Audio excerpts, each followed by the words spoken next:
মানুষ যেমন মোটা সোটা, আমার পুরিটাও কিন্তু মোটা সোটা বড় করেই ভেজেছি। আলুর পুরি বানাচ্ছি, বিকাল হয়ে গেছে। শুকনো লঙ্কা নিচ্ছি, লবণ নিয়েছি। আমি আগে আলু ভর্তাটা করিব, বুঝেছেন? আলুর পুরিতে তো আলু ভর্তাটাই লাগবে।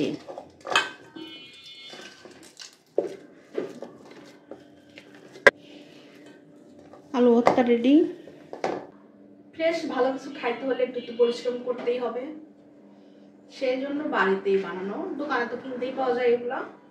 আমি একটু ফ্রেশ দৈনিক কিন্তু বানাই, তো বাড়িতেই বানাচ্ছি। ময়দাটা আমি কিনছি, আর এই ময়দাটা মাখা কোনো বিশেষ ব্যাপারই না। আমরা যারা রাঁধুনি মানে রান্না করি সবাই কিন্তু এটা পারি। ময়দাটা মেখে নিয়ে তারপর আসতেছি। যদিও সবাই পারো, তারপর একটু দেখাই অল্প অল্প জল দিয়ে ময়দাটা মাখাই নিচ্ছি। আসলে ময়দাটা বেশি টেলটেলাও করা যাবে না, নরমও করা যাবে না, শক্তও করা যাবে না। ময়দা মাখা তো রেডি। এখন আমি যে কয়েকটা রুটি করব আর কি।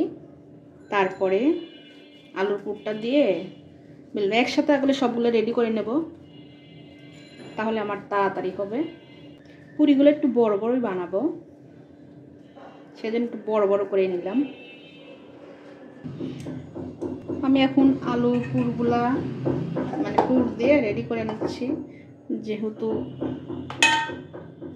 আলু দিয়ে বানাচ্ছি।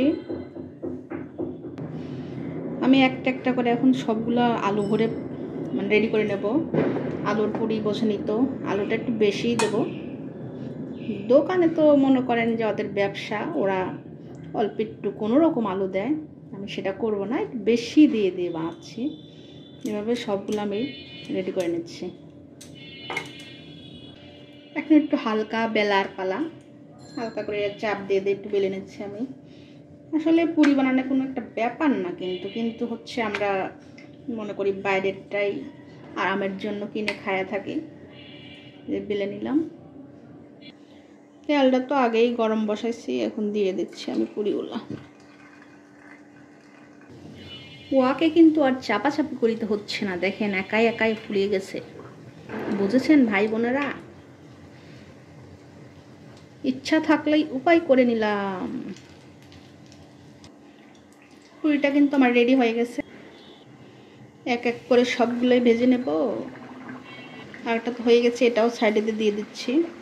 আসলে কড়াইটা বড় নিলে ভালো হতো, একদম অনেকগুলো দেওয়া যেত। এটাও রেডি হয়ে গেছে। পুরি রেডি হয়ে গেছে, ছেলেকে দিয়ে আসছি। কেমন লাগলো ভিডিওটা? অবশ্যই একটা লাইক কমেন্ট